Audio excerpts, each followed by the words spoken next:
Саламатсыңарбы балдар? Адаттагыдай эле бүгүн жомок окууну улантабыз. Бүгүнкү жомоктун темасы жоомарт жана сараң деп аталат. Анда эмесе конт коюп угабыз. Күндөрдүн биринде жоомарт менен сараң экөө чогуу ибадат кылууну чечишти. Сараң жол бою жоомарттын наны менен суусун пайдаланды. Акыры жоомарттын азыгы түгөндү. Жоомарт сараңдын азыгынан сурайт. Бирок сараң жоомарттын абалында болгусу келбей турганын, ошондуктан эч нерсе бербей турганын айтты. Жоомарт андан ары ээрчий албай бир үңкүрдө калып калат. Сараң жалгыз кетет. Үңкүрдө курсагын тойгузуу үчүн жоомарт өсүп турган чөптөн үзүп оозуна салат. Ошол учурдан баштап ал бардык өсүмдүктөрдүн жана жаныбарлардын тилин түшүнө баштайт.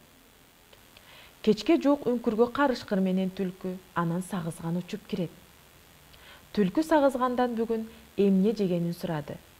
Сагызган дали ачка экенин айтты. А мына бул теректин астында чычкан бар дейт түлкү. Алтын тыйындар менен тынымсыз ойноп, аларга суктанып тоюп калат.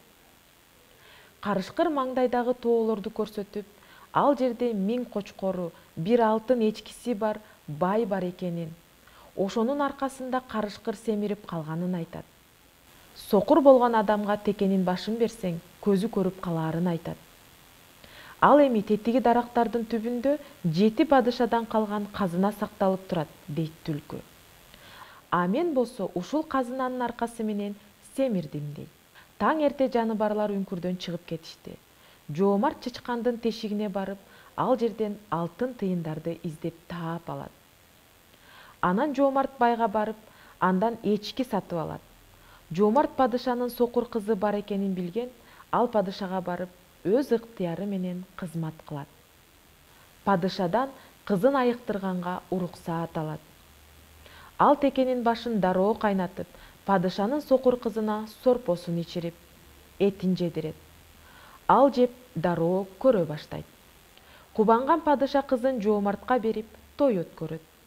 Падыша күйөө баласына анын ар бир каалоосун аткарууга даяр экенин айтат.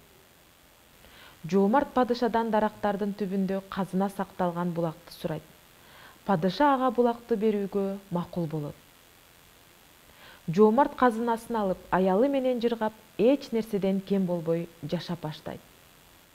Сараң кайтып келип жоомартка көз артып, андан минтип сурайт. Жоомарт, сен кантип байыдың? Мен болсо тентип, бирде ачка, бирде тоок, суукта үшүп жүрдүм дейт. Жоомарт ага баарын жашырбай, төкпөй чачпай айтып берет. Сараң шашып үңкүргө барат.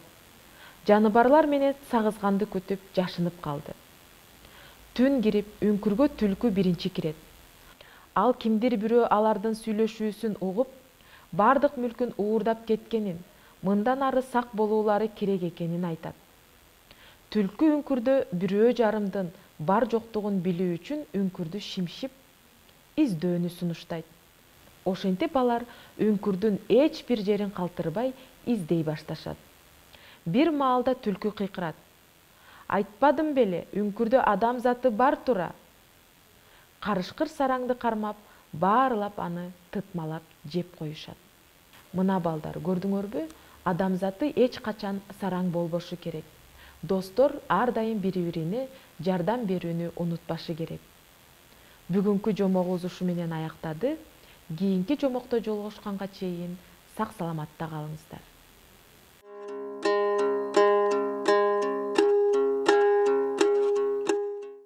Кыргыз Республикасынын өкмөтүнүн номер 67-токтому менен бекиген Кыргыз Республикасында 2021-2025 жылдары мамлекеттик тилди өнүктүрүү жана тил саясатын өркүндөтүү программасынын алкагында жасалган жомок окуу сабагы.